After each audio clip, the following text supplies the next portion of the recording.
Selamat pagi semuanya. Hari ini saya merasakan Tuhan bekerja di dalam hati saya, di dalam roh saya, dan saya berharap itu juga terjadi di dalam hidup saudara. Kita percaya kerajaan Allah yang kita masuki, ya, kerajaan Allah yang awalnya kita cari, lalu kita mendapatkannya. Kita ketuk pintunya dan dibukakannya. Kita sudah ada di dalamnya sekarang. Kita hidup di dalam kerajaan Allah. Dan kita percaya bahwa firman yang telah dilepaskan Tuhan, yang telah ditulis, itulah yang terjadi dalam hidup kita.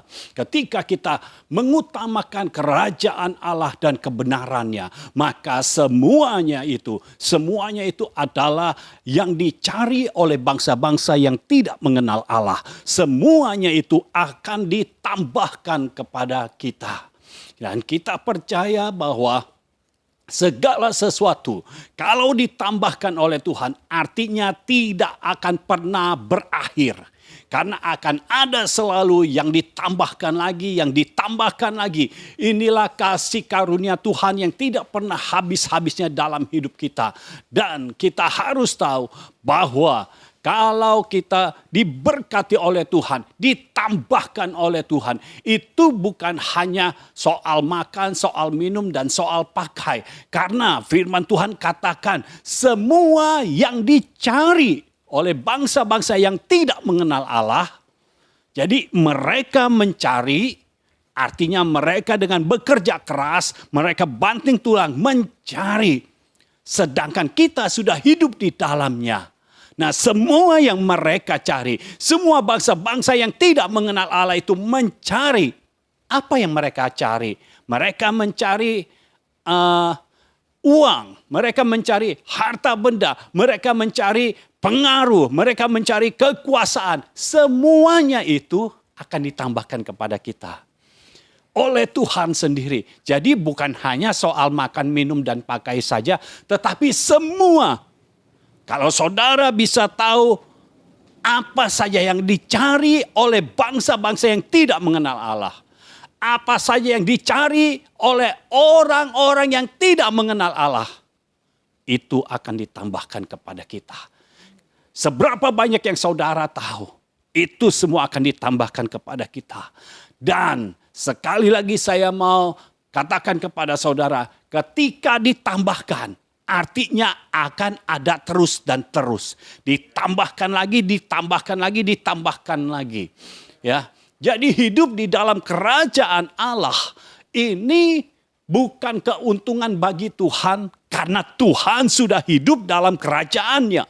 Bapa sudah hidup dalam kerajaannya. Tetapi ketika dibukakan pintu untuk kita bisa masuk ke dalamnya, itu adalah keuntungan kita, itulah hak istimewa kita. Sementara orang-orang yang tidak mengerti tidak bisa masuk ke dalamnya. Tetapi kalau saudara sudah masuk di dalamnya, pegang itu kuat-kuat, hidup di dalamnya. Karena hanya hidup di dalamnya, engkau tidak bisa digoyahkan oleh keadaan dunia ini. Krisis perekonomian sebesar apapun tidak akan menggoyahkan engkau. Jadi jangankan menjatuhkan, menggoyahkan saja tidak bisa. Karena engkau hidup dalam kerajaan Allah. Kerajaan yang tidak dapat digoncangkan. Karena kerajaan Allah lebih kuat dari apapun yang ada di dunia ini. Lebih kuat dari kerajaan apapun yang ada di dunia ini. Kerajaan Allah tidak dapat digoncangkan. Hanya orang-orang yang hidup di dalam kerajaan Allah tidak dapat digoncangkan oleh krisis apapun yang ada di dunia ini, oleh keadaan apapun yang ada di dunia ini. Kerajaan Allah yang ada di dalam kita tidak bisa digoncangkan. Itu sebabnya kita juga tidak bisa digoyahkan, karena Tuhan yang bekerja di dalam hidup kita jauh lebih besar kuasanya daripada apapun yang ada di dunia ini. Kuasa Tuhan jauh lebih besar dari segala kekuatan, kekuasaan alam semesta ini. Itu sebabnya segala alam pun harus tunduk di bawah kerajaan Allah. Dia Allah kita yang luar biasa.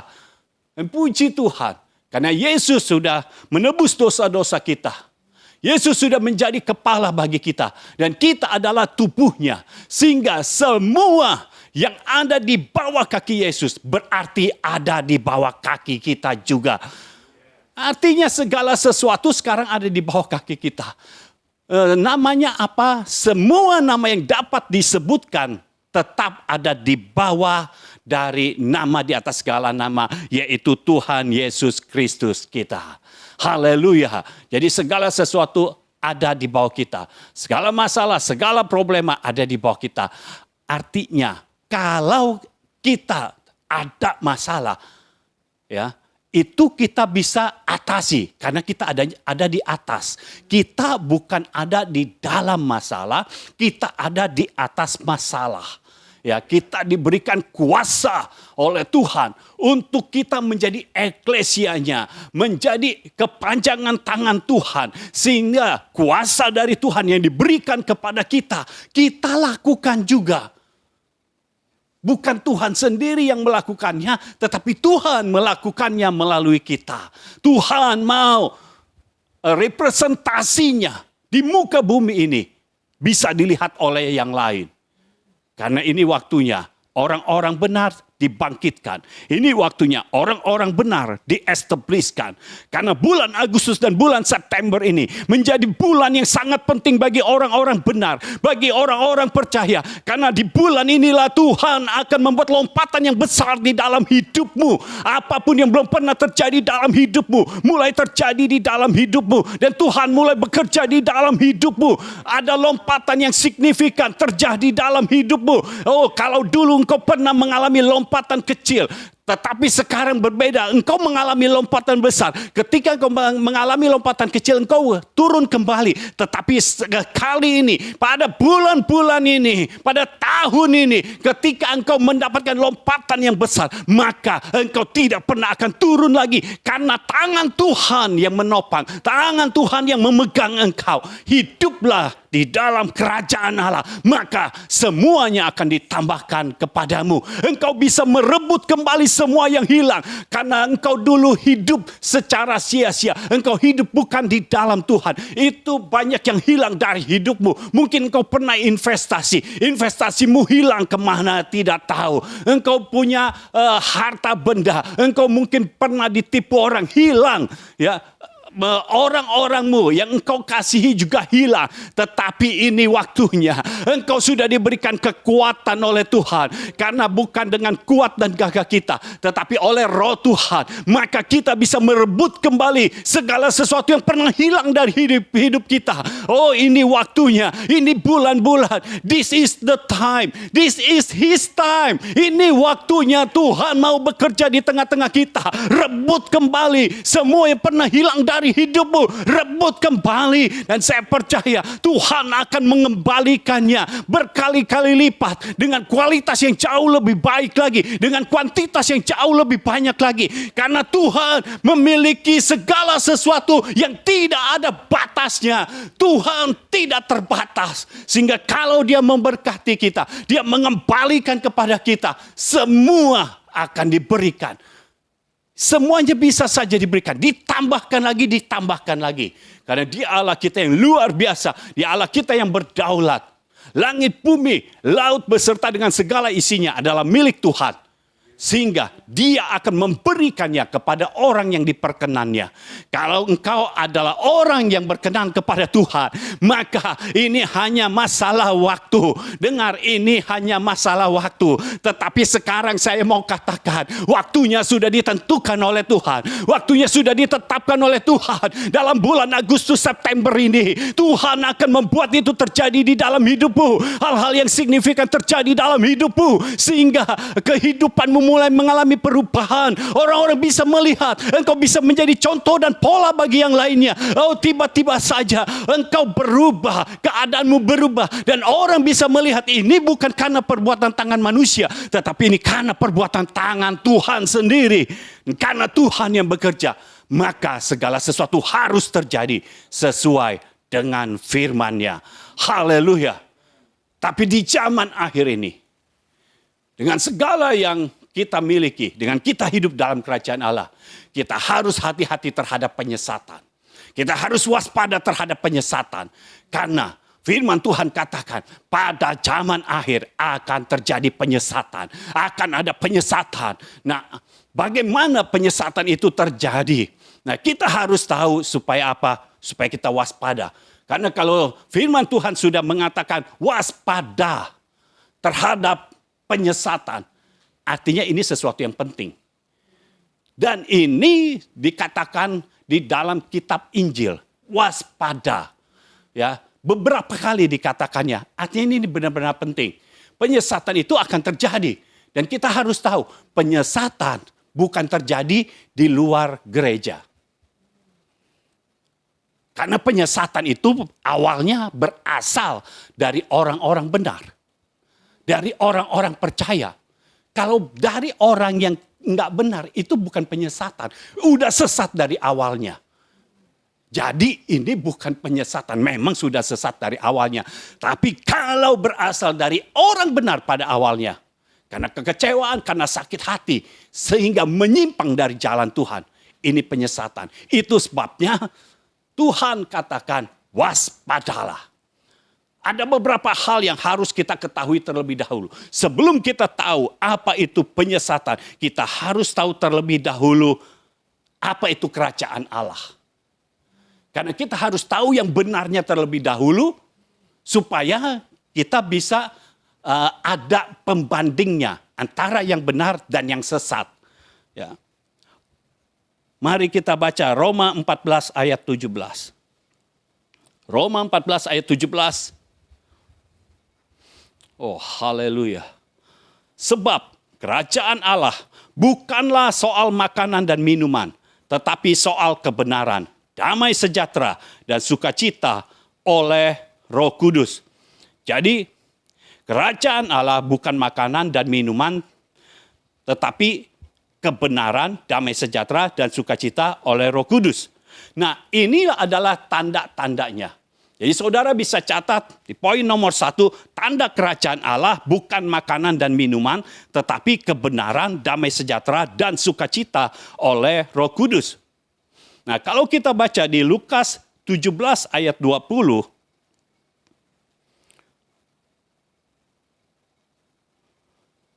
Lukas pasal 17 ayat 20, atas pertanyaan orang-orang Farisi, apabila kerajaan Allah akan datang, Yesus menjawab katanya, kerajaan Allah datang tanpa tanda-tanda lahiriah. Jadi saudara, kalau saudara hidup dalam kerajaan Allah, tidak ada tanda-tanda lahiriah. Tanda-tanda lahiriah itu apa? Ya, makanan dan minuman itu tanda-tanda lahiriah. Jadi bukan orang yang pakaiannya, ya, dari atas sampai bawah, semuanya bergemerlap. Semua jarinya penuh dengan cincin. Bukan itu yang namanya kerajaan Allah. Karena itu lahiriah. Tetapi kerajaan Allah, tanda-tandanya yang tadi kita sudah baca di Roma pasal 14 adalah kebenaran, damai sejahtera, dan sukacita oleh Roh Kudus. Nah, perhatikan saudara, kerajaan Allah bukan masalah makanan dan minuman. Makanan minuman berasal dari luar kita. Pakaian berasal dari luar kita. Nah, dari sini apa yang bisa kita ambil? Segala sesuatu yang berasal dari luar kita tidak boleh mempengaruhi kita.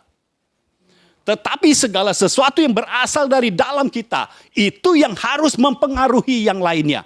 Karena di dalam kita itu ada Roh Kudus. Di dalam kita ada Roh Kristus. Itu yang harus mempengaruhi yang ada di depan mata kita.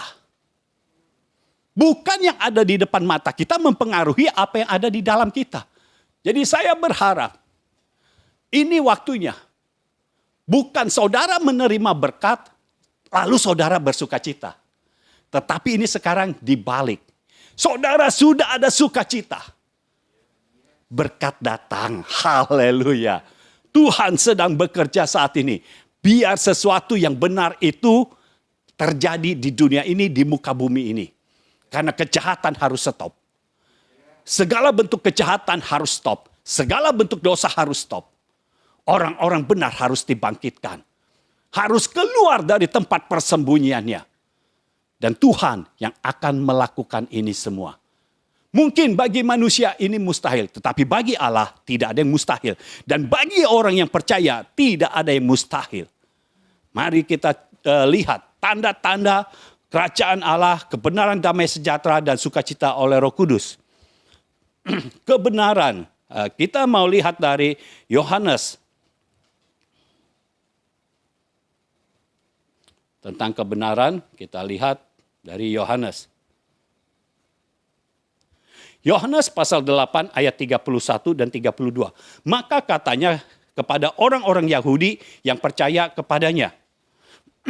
Jadi ini perkataan Yesus kepada orang yang percaya. Bukan yang tidak percaya, tetapi kepada orang yang percaya. Yesus berkata begini, "Jikalau kamu tetap dalam firman-Ku, kamu benar-benar adalah murid-Ku. Dan kamu akan mengetahui kebenaran, dan kebenaran itu akan memerdekakan kamu." Jadi kalau kita percaya kepada firman Tuhan, kita percaya kepada Tuhan, artinya kita sudah terima Yesus sebagai Tuhan dan Juru Selamat pribadi kita. Kalau kita percaya, dan Yesus katakan, dan firman-Nya tetap ada di dalam kita. Sampai kapanpun firman-Nya ada di dalam kita. Firman-Nya tetap kita pegang kuat-kuat. Kita tidak peduli apa yang sedang terjadi di dalam fakta kehidupan kita. Tetapi kita peduli terhadap firman yang kita pegang. Maka kita akan disebut murid-murid Yesus. Murid akan melakukan yang sama dengan gurunya. Ya. Kalau guru melakukan sesuatu, murid pasti melakukan yang sama. Tidak mungkin beda. Kalau murid melakukan yang beda, artinya dia berguru bukan kepada satu guru. Dan kalau berguru kepada berbeda-beda guru, murid yang akan pusing sendiri. Saudara tahu, terlalu banyak pengajaran yang ada di dunia ini. Dan kalau semuanya saudara mau ikutin, saudara yang pusing sendiri. Artinya saudara tidak akan bisa menjadi murid. Karena seorang murid hanya tahu satu guru. Ya, hanya tahu satu guru. Bukan lain-lain guru, hanya tahu satu guru. Kalau saudara hidup dari satu guru, maka engkau bisa menjadi murid. Dan ketika engkau menjadi murid, apa yang dihasilkan oleh guru, itu juga yang akan dihasilkan oleh murid. Lalu firman Tuhan katakan begini. Kalau kita semua sudah memegang, ya tetap berada di dalam firman Tuhan. Nggak mau tahu di luar sedang terjadi apa. Di luar sedang hebohnya seperti apa. Tetapi kita tetap berpegang kepada firman Tuhan. Apapun yang terjadi kita tetap berpegang kepada firman Tuhan. Firman itu yang ada di dalam kita. Bukan dari luar yang mempengaruhi kita. Tetapi apa yang ada di dalam kita itu yang mempengaruhi kita. Firman tetap di dalam kita. Firman yang mempengaruhi kita. Dan kita adalah murid-muridnya Tuhan sendiri. Lalu Yesus katakan, kamu akan mengetahui kebenaran. Jadi kalau kita tetap di dalam firman, kita tidak mencari-cari kebenaran lagi. Karena kita akan mengetahui kebenaran. Karena kebenaran itu ada di dalam firman itu sendiri. Itu sebabnya kita akan tahu. Kita tidak akan kebingungan kalau ditanya, kebenaran apa ya? Yesus adalah jalan dan kebenaran dan hidup. Kita akan tahu kebenaran. Kita akan tahu Yesus adalah kebenaran. Dan dikatakan, dan kebenaran itu akan memerdekakan kamu. Kebenaran yang ada di dalam kita. Kebenaran dari firman yang kita terima itu akan memerdekakan kita. Roma pasal 8 sudah berkata, ketika kita menerima Yesus, kita memiliki Roh Kristus. Nah, Roh Kristus inilah yang membuat kita bebas, membuat kita merdeka dari kuasa maut dan kuasa dosa. Karena yang bekerja sekarang kuasa kerajaan Allah, kuasa dari Allah sendiri, kuasa maut, kuasa dosa, sudah tidak menjadi bagian kita. Itu ada di luar kita. Yang ada di dalam kita firman Tuhan. Yang ada di dalam kita adalah kebenarannya. Yaitu Yesus sendiri. Dan Yesus yang telah kita terima, maka di dalam kita ada Roh Kristus. Dan Roh Kristus yang ada di dalam kita akan memerdekakan kita. Oh, saya percaya apapun yang sedang terjadi di dunia ini tidak akan membuat engkau terbelenggu oleh keadaan dunia ini. Tidak akan membuat engkau terkungkung oleh keadaan dunia ini. Tetapi engkau tetap menjadi orang merdeka. Engkau tetap menjadi orang yang bebas. Karena apa? Karena Roh Kristus ada di dalam engkau. Roh Kudus ada di dalam engkau. Itu sebabnya apa yang ada di dalammu akan menuntun langkah-langkah hidupmu sehingga engkau selalu melakukan kebenaran demi kebenaran. Engkau tidak melakukan penyesatan. Engkau melakukan kebenaran demi kebenaran. Karena ketika engkau menerima Roh Kristus, engkau menerima Roh Kudus, maka kebenaran yang ada di dalammu akan menuntun engkau kepada seluruh kebenaran. Tidak akan menuntun engkau kepada penyesatan, tetapi kepada kebenaran. Dia Allah kita yang luar biasa. Kebenaran yang kita sudah tahu itu akan memerdekakan kita. Faktanya, ini kita sedang susah. Itu fakta. Apakah firman bicara begitu kepada saudara? Kalau firman berbeda bicaranya, artinya engkau harus pegang firman lebih kuat lagi. Kuatkan iman percayamu kepada Tuhan. Engkau harus lebih menguatkan iman percayamu kepada Tuhan. Sama seperti Daud ketika terjepit. Dia menguatkan iman percayanya kepada Tuhan. Dia bukan mengendorkan, tetapi dia semakin menguatkan iman percayanya kepada Tuhan. Dan ketika dia menguatkan iman percayanya kepada Tuhan, kekuatan yang berasal dari Tuhan diberikan kepada Daud sehingga dia bisa merebut kembali semua yang hilang dari hidupnya. Kalau engkau memiliki kekuatan yang berasal dari Tuhan, karena engkau memilih untuk menguatkan, lebih menguatkan iman percayamu kepada Tuhan, maka engkau punya kekuatan untuk merebut kembali semua yang pernah hilang dari hidupmu. Sekarang bukan engkau mengejar musuh secara fisik, karena ingat kerajaan Allah tanda-tandanya bukan lahiriah. Artinya apa? Engkau harus merebutnya secara ilahi. Bagaimana caranya? Proklamirkan firman yang ada di dalam engkau. Ambil kembali segala yang hilang. Ini firman Tuhan. Rebut kembali. Saya mau serukan kepada semua orang-orang benar. Rebut kembali semua yang pernah hilang dari hidupmu. Rebut kembali di dalam nama Yesus. Terjadilah di dalam hidupmu. Rebut kembali dengan kekuatan yang berasal dari Tuhan. Bukan dengan kekuatan gagahmu. Tetapi kekuatan dari Roh Kudus. Yang akan menuntun kau untuk merebut kembali semua yang pernah hilang dari hidupmu. Jangan diam saja. Lakukan secara ilahi, maka engkau akan menerima segala sesuatunya secara ilahi juga. Haleluya, haleluya.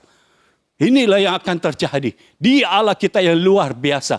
Kebenaran yang menuntun kita kepada seluruh kebenaran akan memampukan kita untuk merebut kembali semua yang pernah hilang dari hidup kita. Apapun itu, engkau rebut kembali. Engkau rebut kembali karena engkau punya kekuatan. Bukan kekuatan secara fisik. Karena itu bukan tanda-tanda dari kerajaan Allah. Engkau punya kekuatan dari Tuhan. Karena engkau adalah kerajaan Allah. Kerajaan Allah itu sudah datang dalam hidupmu. Di dalammu ada kerajaan Allah. Engkau hidup secara berbeda. Engkau merebutnya secara berbeda. Engkau merebutnya di dalam roh secara ilahi. Bukan engkau rebut, engkau datangi orangnya yang sudah mengambil segala sesuatunya dari hidupmu. Engkau datangi, engkau marahi, lalu engkau ambil. Tidak. Engkau bukan sedang merebut, engkau sedang mencuri. Dan di dalam kehidupan orang benar tidak ada DNA seorang pencuri. Kita merebut kembali yang menjadi hak kita. Oke, saudara harus ingat Yohanes 10 ayat 10. Pencuri sudah mengambil yang kita punya. Tetapi Yesus datang mengembalikannya kepada kita. Mengembalikannya secara berkelimpahan. Kita percaya yang utama sudah Tuhan berikan kepada kita. Yaitu kehidupan ilahi. Kehidupan dari Tuhan sendiri. Nafas Allah sendiri. Yang tadinya sudah hilang karena Adam berbuat dosa. Dikembalikan lagi oleh Tuhan Yesus. Dengan kehadiran Yesus di muka bumi ini. Lahirnya Yesus. Lalu Yesus mati dan bangkit. Naik ke sorga. Maka Kehidupan ilahi yang tadinya sudah hilang dari manusia, sekarang dikembalikan lagi. Ketika kita menerima Yesus sebagai Tuhan dan Juru Selamat, kehidupan ilahi kembali kepada kita. Dan ketika kembali kepada kita, pengetahuan yang berasal dari sorga akan kembali kepada kita. Kita mengetahui segala sesuatu bukan dari internet lagi, tetapi kita mengetahui karena sorga terbuka. Ketika sorga terbuka, ingat, waktu Petrus berkata, Yesus bertanya, siapakah aku ini? Petrus berkata, engkau adalah Mesias, anak Allah yang hidup. Ketika Petrus berkata seperti itu, Yesus katakan, itu bukan manusia yang berkata, tetapi Bapakku yang menyatakannya. Oh, ketika Bapa menyatakannya di dalam kita, sorga terbuka atas hidup kita. Bapa menyatakannya di dalam kita, maka kunci, haleluya, kunci diberikan kepada kita. Sehingga apa yang kita ikat di bumi ini akan terikat di sorga. Apa yang kita lepaskan di bumi ini akan dilepaskan di sorga. Jadi kita diberikan kunci. Itu sebabnya kita bisa masuk dalam kerajaan Allah. Karena kita pegang kuncinya. Kita tidak perlu mencari lagi karena kita sudah tahu kerajaan Allah. Kita tidak perlu mengetuk lagi karena kita sudah punya kuncinya. Kita buka sendiri, kita masuk karena kita memang hidup dalam kerajaan Allah. Haleluya. Kebenaran itu akan memerdekakan kita. Artinya kita punya hidup yang berbeda dari dunia ini. Sementara orang-orang mulai terbelenggu dengan kebiasaan-kebiasaan buruknya, kita bisa merdeka. Oh, haleluya. Kita nggak pusing. Orang kalau kekurangan sedikit saja sudah pusing. Ini harus bagaimana, ini harus bagaimana. Kita nggak pusing. Kenapa? Karena kita tahu siapa yang memelihara hidup kita. Tanda dari kerajaan Allah bukan soal makanan dan minuman. Tetapi bukan berarti kita tidak perlu makan dan minum. Karena firman Tuhan katakan, Bapa di sorga tahu kita memerlukannya. Karena Bapa di sorga tahu kita memerlukannya, maka itu akan diberikan. Yang utama diberikan, yang tambahan diberikan juga. Oh, haleluya. Ini sebabnya kita dikatakan hidup kita lebih indah dari bunga bakung, lebih indah dari Raja Salomo. Karena Tuhan yang mendandani kita. Dia mendandani di dalam kita. Oh, ada sesuatu yang besar akan terjadi di dalam hidup kita. Saya percaya waktu ini seperti semakin mendesak untuk sorga menyatakan dirinya di dalam hidup kita. Untuk sorga mengestabliskan kita di dalam dunia ini. Karena waktunya Tuhan dipermuliakan. Bapa di sorga dipermuliakan. Melalui bibir orang-orang benar. Melalui mulut orang-orang benar. Dan dari apa yang dilakukan oleh orang-orang benar ini akan menarik banyak orang untuk mengenal siapa Bapa, untuk mengenal siapa Tuhan. Biar ini menjadi kerinduan kita bersama. Karena sorga sedang menginvasi bumi. Sorga sedang menginvasi kehidupan kita. Kalau sorga sedang ada di muka bumi ini, maka segala sesuatu yang besar akan terjadi. Yang tadinya mustahil, sekarang tidak menjadi mustahil lagi. Lalu perhatikan yang selanjutnya dikatakan tanda-tanda kerajaan Allah itu kebenaran, damai sejahtera. Yohanes 14. Yohanes 14.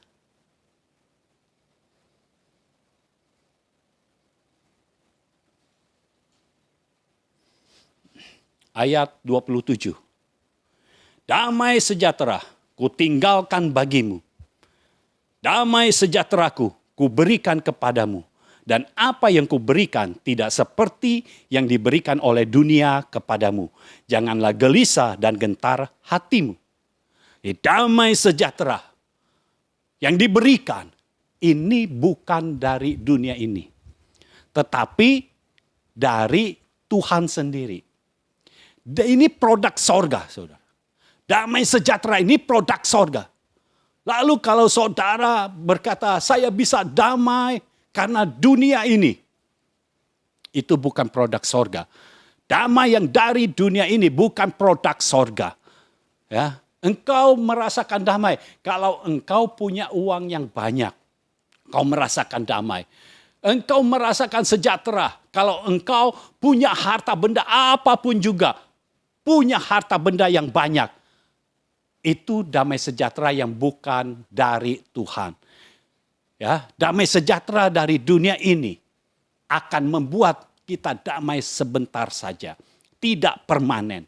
Tetapi firman Tuhan katakan, damai sejahtera yang berasal dari Tuhan. Itu berbeda dari damai sejahtera yang diberikan oleh dunia ini. Berbeda. Kenapa? Karena damai sejahtera dari Tuhan bersifat permanen, bersifat kekal. Ya, Tuhan sendiri yang bekerja di dalam hidupmu. Dan perhatikan saudara. Firman Tuhan katakan, damai sejahtera yang kuberikan kepadamu berbeda yang diberikan oleh dunia kepadamu. Tidak sama.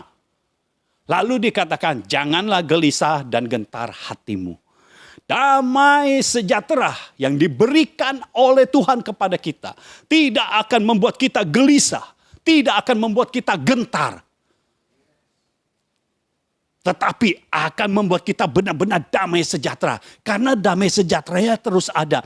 Continue, terus ada di dalam kita. Sedangkan kalau damai sejahtera itu diberikan oleh dunia, maka engkau akan memiliki kegelisahan. Engkau akan memiliki kegentaran. Ya, engkau merasa, oh kalau engkau punya uang banyak, maka engkau akan damai dan sejahtera. Tetapi kalau kita mau jujur, ketika kita memiliki uang yang banyak, kita tidak ada di dalam Tuhan. Berapa banyak orang yang ketakutan, berapa banyak orang yang gelisah. Pertama, gelisah. Ini uang mau taruh di mana? Ada kegentaran, ada kegelisahan. Lalu yang kedua, kalau ini uang ada padaku, apakah akan diambil oleh orang lain? Lalu, kalau ini semua ada padaku, kalau misalnya turun, bagaimana? Harus menjaga sedemikian rupa. Itu damai sejahtera yang dari dunia. Pada akhirnya membuat kita gelisah, membuat kita takut. Karena mamon memang memberikan kita ketakutan dan kekhawatiran. Tetapi damai sejahtera yang berasal dari Tuhan, berbeda dari dunia ini. Kerajaan Allah yang ada di dalammu akan memberikan damai sejahtera yang asli, yang permanen, yang kekal. Dari engkau masih hidup sampai engkau meninggal, engkau hidup di dalam damai sejahtera senantiasa. Oh haleluya. Puji syukur kepada Tuhan yang memberikan damai sejahtera kepada kita. Sehingga apapun fakta yang ada, tidak akan membuat damai sejahtera kita hilang. Faktanya terjadi krisis. Faktanya banyak virus. Faktanya ada yang baru lagi. Virusnya jenis baru lagi. Tetapi kita tidak akan gelisah, kita tidak akan gentar. Kenapa? Karena damai sejahtera yang ada di dalam kita bukan dari dunia ini, tetapi berasal dari sorga, berasal dari Tuhan kita. Sehingga itu akan mengalahkan segala ketakutan kita, segala kegelisahan kita, segala kecemasan kita, segala kegentaran kita, segala kekhawatiran kita. Itu akan ditaklukkan. Damai sejahtera yang berasal dari Allah. Bukan damai sejahtera yang lemah, tetapi damai sejahtera yang kuat. Yang bisa mengalahkan segala ketakutan, yang bisa mengalahkan segala kekhawatiran, bisa mengalahkan segala rasa cemas, rasa gelisah. Oh, rasa takut dihancurkan karena damai sejahtera yang berasal dari sorga. Damai sejahtera yang memiliki kekuatan, memiliki kuasa untuk menaklukkan segala sesuatu yang berseberangan dengannya. Haleluya, haleluya. Selanjutnya saudara, tanda kerajaan Allah, kebenaran, damai sejahtera, dan sukacita. Sukacita saudara, Yohanes 15.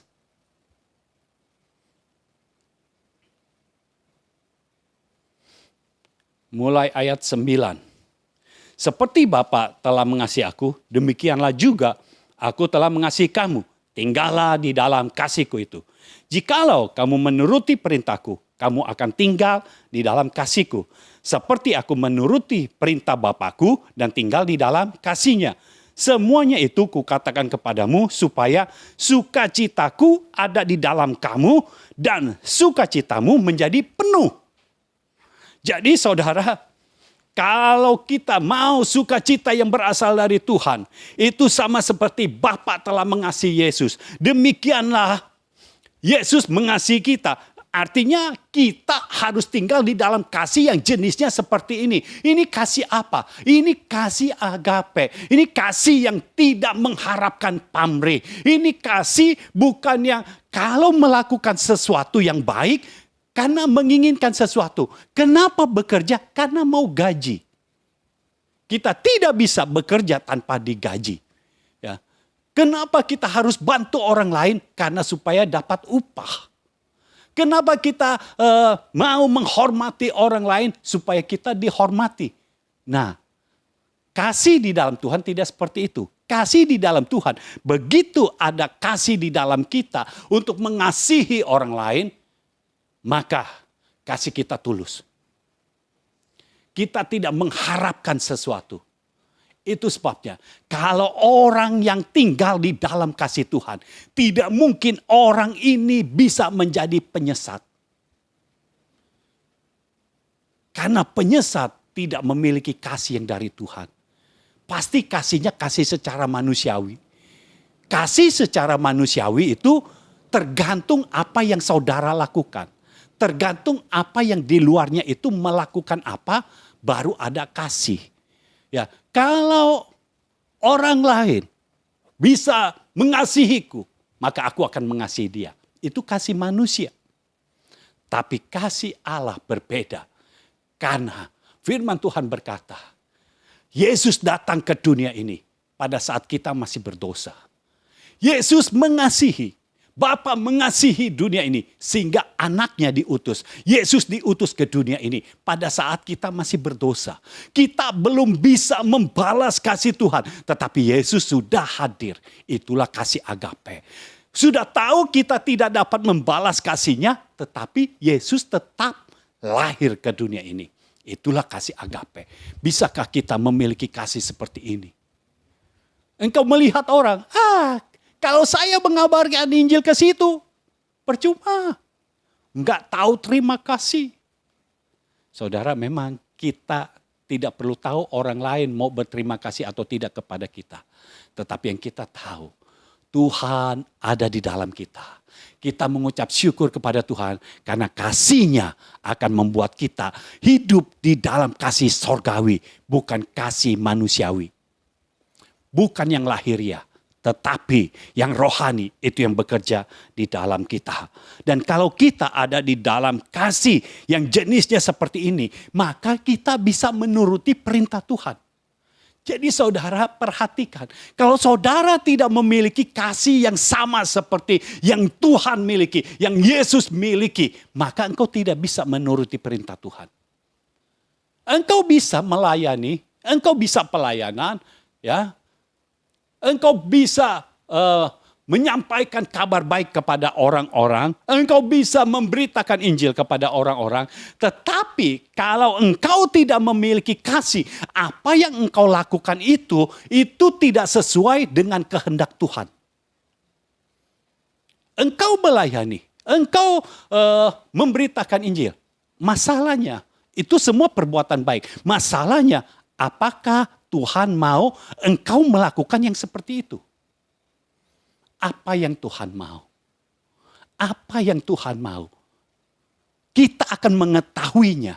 Kita akan menurutinya. Kalau kasih ada di dalam kita. Kasih dari Tuhan ada di dalam kita. Saudara harus tahu. Kasih di dalam Yesus, yang ada di dalam Yesus.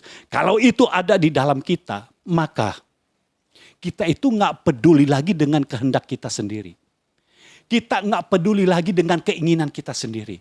Kita maunya mengikuti kehendak Tuhan. Itu sebabnya kita menuruti perintahnya. Kalau kita diberikan tugas seperti ini, kita akan tetap melakukan hal ini. Tapi orang lain, udah terkenal, melakukan hal yang berbeda. Kita mengikuti apa yang Tuhan katakan, bukan mengikuti apa yang sedang terjadi. Hanya kasih yang ada di dalam Yesus, kalau itu ada di dalam kita, yang membuat kita bisa menuruti perintah Tuhan. Kalau engkau tidak punya kasih seperti itu omong kosong. Kalau saudara berkata, saya mau menuruti perintah Tuhan. Kalau engkau masih memiliki kasih yang penuh syarat, artinya engkau tidak bisa menuruti perintah Tuhan. Kau harus memiliki kasih yang tanpa syarat. Sama seperti kasih dari Tuhan. Yang tanpa syarat. Dia menebus dosa-dosa kita. Padahal waktu Yesus datang, itu banyak yang nolak. Yang diselamatkan itu justru yang menolak dia.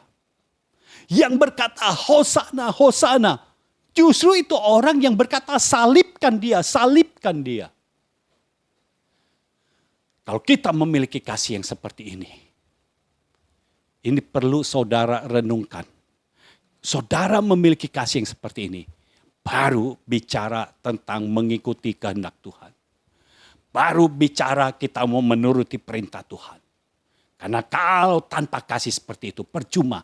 Ini akan membuat engkau menjadi menderita. Engkau mengikuti perintah Tuhan, tetapi tidak sesuai dengan keinginanmu. Ini akan membuat engkau menderita. Kalau engkau memiliki kasih yang berasal dari Tuhan itu, baru ini menjadi kegirangan bagi kita. Menjadi sukacita bagi kita. Karena ketika kita melakukannya, firman Tuhan katakan, Yesus berkata, semua itu kukatakan kepadamu supaya sukacitaku. Sukacita Tuhan ada di dalam kamu. Ada di dalam kehidupan orang-orang benar. Dan sukacitamu menjadi penuh. Di dalam terjemahan firman Allah yang hidup dikatakan sukacitamu melimpah. Artinya engkau punya sukacita itu yang kelihatan. Karena kalau melimpah artinya terlihat saudara. Saudara tahu kalau saudara tuang air ada di gelas. Selama gelasnya tidak terisi penuh itu biasa-biasa saja. Tetapi ketika engkau tuang air terus sampai ini melimpah. Sampai luber, meluap dari gelasnya. Nah itu akan menjadi perhatian orang lain. Akan terlihat. Akhirnya akan kemana-mana. Kalau saudara memiliki kasih yang seperti yang ada di dalam Tuhan itu, engkau akan memiliki sukacita juga. Karena ketika engkau menuruti perintah Tuhan, engkau bersukacita bukan karena engkau melakukan ini sesuai dengan kehendakmu, tapi karena engkau melakukannya sesuai dengan kehendak Tuhan. Engkau bersukacita dan sukacitamu ini meluap keluar sampai orang-orang yang melihat engkau bisa melihat bahwa engkau selalu dipenuhi dengan sukacita. Oh haleluya.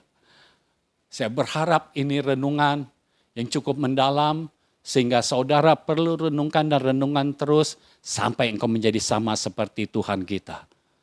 Dan kalau sukacita kita penuh, oh haleluya. Kita lihat ayatnya saudara. Amsal 17 ayat 22.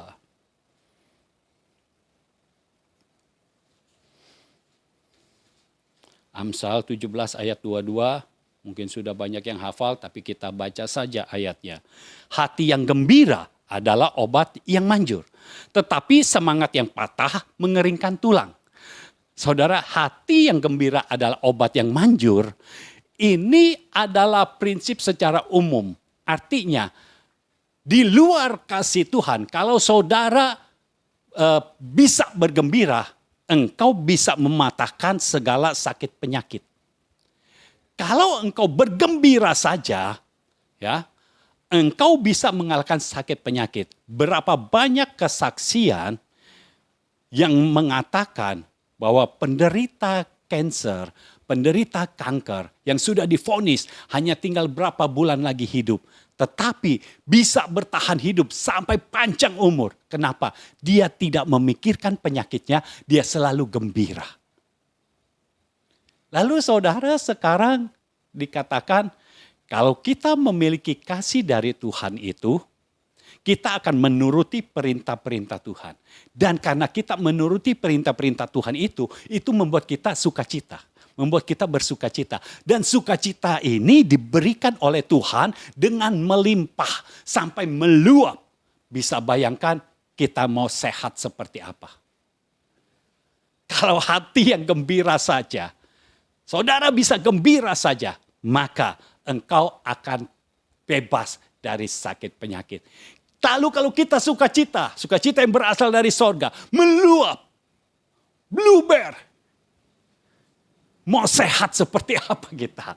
Oh haleluya. Itu sebabnya kita bisa hidup dalam kesehatan ilahi. Segala sakit penyakit harus ditaklukkan, harus diruntuhkan. Karena kita hidup dalam kesehatan ilahi. Haleluya. Sukacita yang dari Tuhan itu membuat kita hidup dalam kesehatan ilahi. Haleluya. Itu soal kerajaan Allah. Kita sudah tahu ini kebenarannya saudara.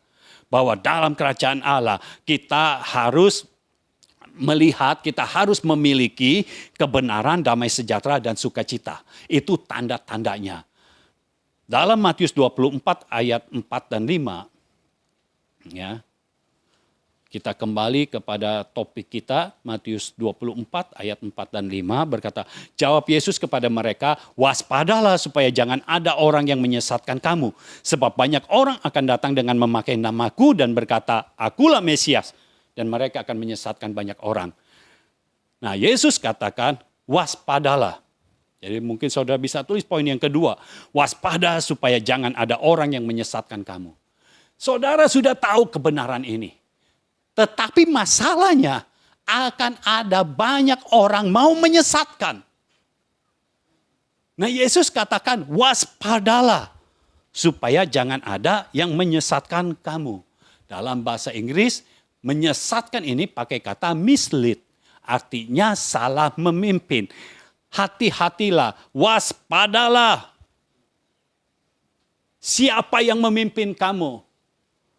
Jangan sampai engkau salah dipimpin. Karena kalau engkau salah dipimpin, artinya engkau sedang menuju kepada penyesatan. Dan kalau engkau disesatkan, artinya kebenaran yang tadinya engkau miliki, sudah tidak engkau miliki lagi. Berarti engkau bukan orang merdeka lagi. Jadi penyesatan ini membuat kita susah. Itu sebabnya Yesus katakan, waspadalah. Hati-hatilah. Waspada supaya jangan ada orang yang menyesatkan kamu. Siapapun itu. Saudara mungkin berpikir gini. Saya mah sudah hidup dalam kebenaran firman Tuhan yang saya dengar. Udah yang ini. Saya tidak akan mendengar kalau ada orang yang menyesatkan saya. Saudara, kalau yang disesatkan itu jelas. Tapi kalau tidak jelas. Saudara harus tahu penyesatan itu bukan seperti kalau kita sedang mengendarai kendaraan langsung putar balik. Tidak. Penyesatan itu pada saat kita sedang berjalan lurus dibelokin sedikit-sedikit. Tanpa terasa kita makin ke kiri, makin ke kiri, makin ke kiri. Tidak lurus. Penyesatan itu seperti itu. Karena kalau penyesatan itu jelas kelihatan, Yesus tidak akan berkata waspadalah. Karena itu sudah kelihatan. Kita cukup hidup di dalam kebenaran ini, ya sudah. Nggak usah waspada itu. Tetapi kita sudah hidup dalam kerajaan Allah, kita sudah hidup dalam kebenaran, kita sudah hidup dalam damai sejahtera dan sukacita Allah. Yesus katakan waspadalah. Tetap kita harus waspada. Karena apa? Jangan sampai ada yang salah memimpin engkau. Karena penyesatan itu bukan terjadi langsung bertolak belakang dengan apa yang kita percayai. Enggak begitu. Itu pelan-pelan terjadinya. Makanya waspadalah.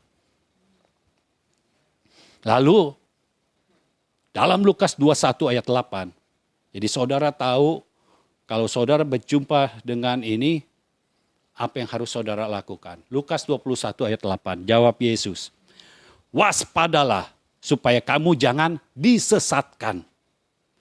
Sebab banyak orang akan datang dengan memakai namaku dan berkata, akulah dia, dan saatnya sudah dekat.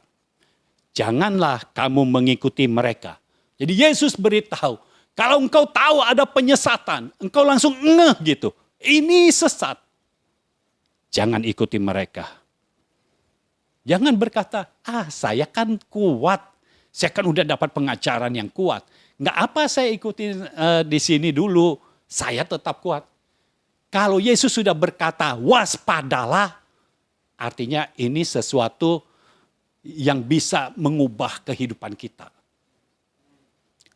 Tetap waspada. Karena kepemimpinan di zaman akhir ini akan semakin banyak ragamnya. Saudara harus mengenali jenis kepemimpinan yang berasal dari Tuhan. Nah, penyesatan yang dilakukan itu bagaimana caranya? Firman Tuhan katakan dalam Matius 24 yang tadi, ya Matius 24 ayat 4 dan 5. Ayat 5-nya berkata, sebab banyak orang akan datang dengan memakai namaku dan berkata, akulah Mesias. Dan mereka menyesatkan banyak orang. Artinya ada ajaran yang diberikan oleh penyesat ini. Ada ajaran. Ya. Makanya Yesus berkata, awasi ajaranmu. Ya. 1 Timotius 4 ayat 16.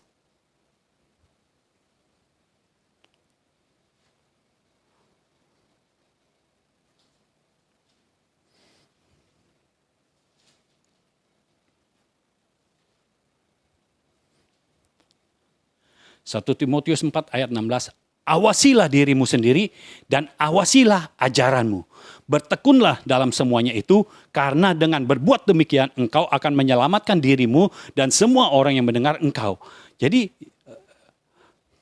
Paulus berkata kepada Timotius, awasi dirimu dan awasi ajaranmu. Jadi untuk para pengajar, taatilah perintah firman ini. Awasilah dirimu sendiri, awasilah ajaranmu. Dalam bahasa Inggris, kata awasi itu pakai take heed.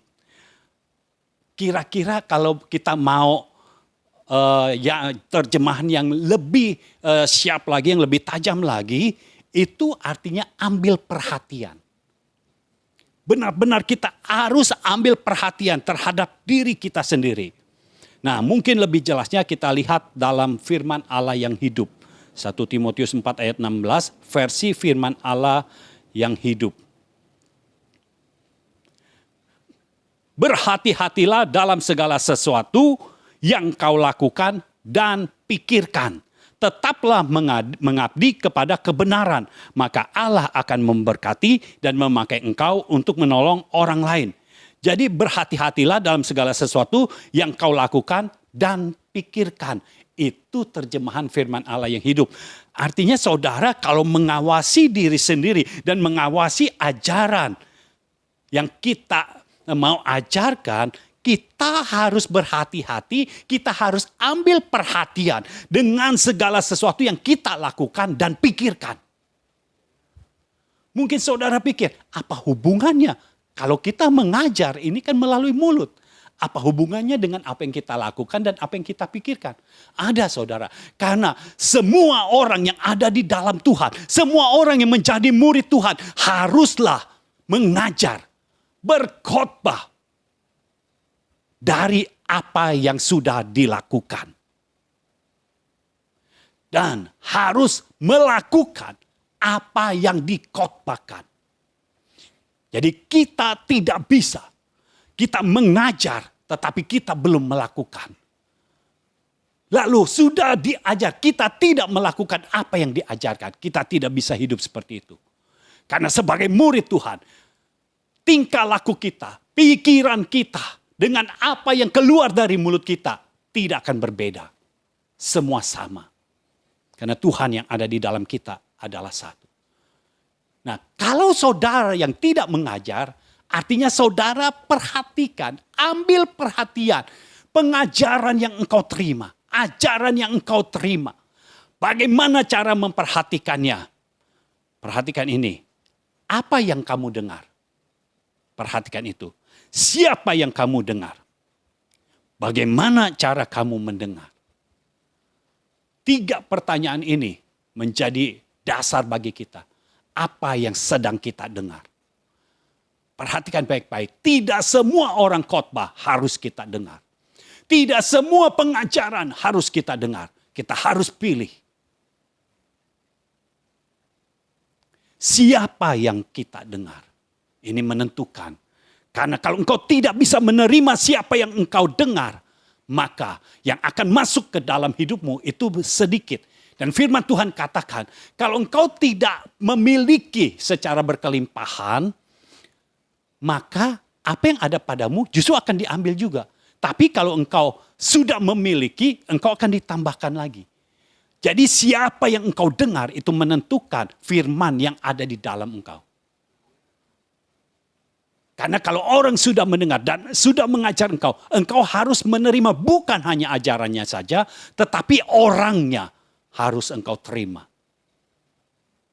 Jadi perhatikan ini, pastikan orang yang engkau dengar adalah utusan Tuhan yang sudah dibangkitkan Tuhan dan ditetapkan Tuhan menjadi Bapa di dalam hidupmu. Lalu bagaimana cara kamu mendengar? Engkau harus punya respon. Karena kalau engkau tidak meresponi firman, berarti engkau tidak menerima firman. Responi dengan tepat. Karena ini di dalam roh. Engkau harus responi. Engkau harus berkata amin. Yes, haleluya. Engkau terima itu. Aku terima itu semua. Engkau harus perkatakan. Karena mulutmu berkuasa. Ketika engkau berkata yes, amin.